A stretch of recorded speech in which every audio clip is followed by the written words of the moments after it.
सोलापूर पेनूर सभा उपमुख्यमंत्री एकनाथ शिंदे यांच्या पेनूर तालुका मोहोळच्या सभेच्या भाषणातील काही मुद्दे चांगलेच चर्चेत आले. लाडकी बहीण योजना मुख्यमंत्री असताना आणली. मी मुख्यमंत्री असताना लाडकी बहीण योजना सुरू केली. लाडकी बहीण योजना सगळ्यात आवडती योजना आहे. लाडकी बहीण योजना सगळ्यात आवडती योजना आहे माझी. योजनेला वर्षाला 45,000 कोटी रुपये खर्च येतोय. तर उपमुख्यमंत्री एकनाथ शिंदेंची माजी आमदार राजन पाटलांवर टीका. इथं कुणी दादागिरी करताय म्हणतं. इथं कुणी मालक नाही.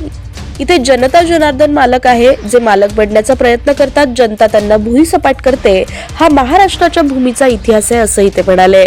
तर भाषण सुरू असतानाच पालकमंत्री दम देताय म्हणत एक जणांना आवाज दिला. यावर एकनाथ शिंदेंनी मी उपमुख्यमंत्री आहे बाबा, चिंता नसावी, पैसे विकासाला मिळतील असं म्हणत पालकमंत्री जयकुमार गोरेंना त्यांनी टोला लगावला व त्यांच्यावर निशाणा साधला. घरात बसून कारभार नाही करत आम्ही, बांधावर जाऊन काम करतो. आमच्याकडे फेसबुक लाईव्ह नाही, फेस टू फेस आहे असं म्हणत त्यांनी उद्धव ठाकरेंवर टीका केली. तर शरद पवारांच्या राष्ट्रवादीच्या मोहोळचे आमदार राजू खरे यांच्या गळ्यात शिवसेना धनुष्यबाणाचा पंचा. उपमुख्यमंत्री शिंदे म्हणाले की राजूने बरोबर तुतारी वाजवली, गळ्यातला पंचाही दाखवला असंही ते म्हणाले. 2022ला मी क्रांती घडवली, 50 आमदार माझ्या मागे सोबत आले, सर्वसामान्यांच्या मनातलं सरकार आलं असं म्हणाले. तर उपमुख्यमंत्री एकनाथ शिंदेंचं भाषण सुरू असतानाच ऐन सभेत दीपक पवार या शेतकऱ्यांना कांद्याला भाव नाही म्हणत विचारणा केली. आणि म्हणून माझ्या लाडक्या बहिणींना विनंती मी करायला आलोय.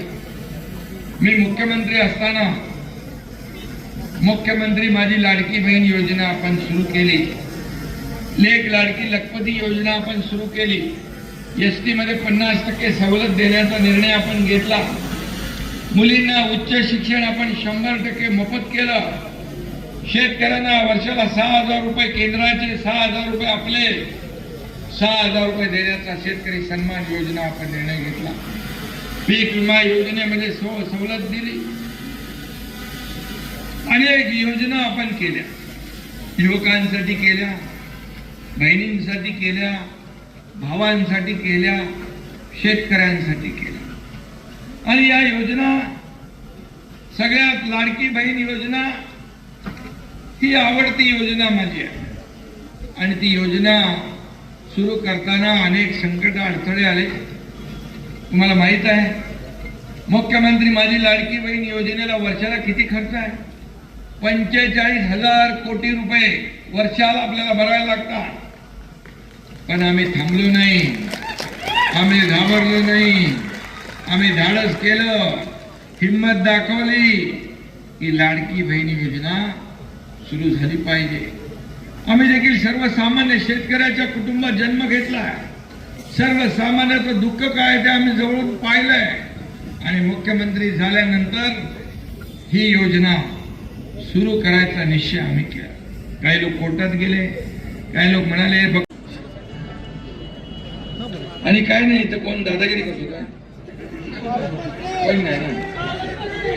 अरे बाबा, एक लक्षात घ्या, जनतेसमोर कोण आहे का?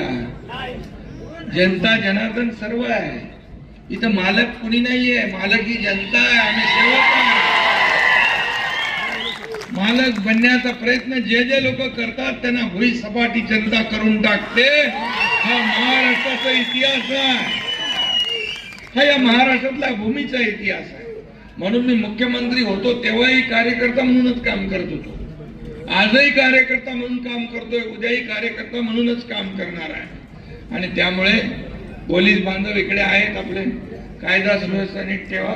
निवडणुका तर येतील जातील, परंतु आपल्या कुठल्याही परिस्थितीमध्ये कायदा सुव्यवस्था अबाधित राहिली पाहिजे. जनतेचा पोलिसांवर असलेला विश्वास वाढला पाहिजे. ही जबाबदारी आपल्या पोलीस डिपार्टमेंटची आहे.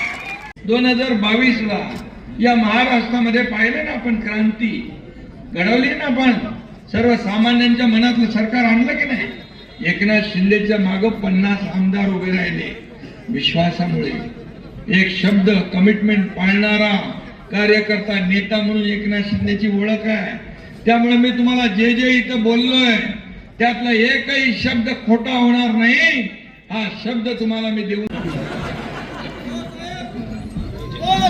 तुम्ही काही लक्षात ठेवू नका, फक्त निशाणी लक्षात ठेवा, बाकी काही ठेवू नका बस. आणि एवढं 7 तारखेला तुम्ही महायुतीला मत म्हणजे विकासाला मत. महायुतीला मात म्हणतो, तुमच्या गावाचा विकास झाला पाहिजे.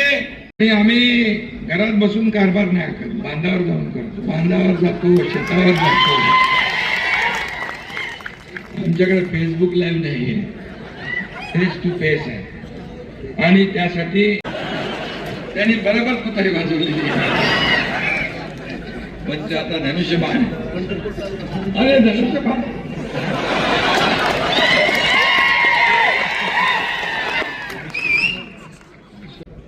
पण काही चिंता करू नका. अरे बाबा मी उपमुख्यमंत्री आहे, मी उपमुख्यमंत्री आहे, त्यामुळे चिंता नसावी. पैसे विकासाला मिळतील, कुठेही डावं उजवं केलं जाणार नाही. आणि म्हणून जी जी काही कामं असतील ती करण्याचं या ठिकाणी मी शब्द देतो.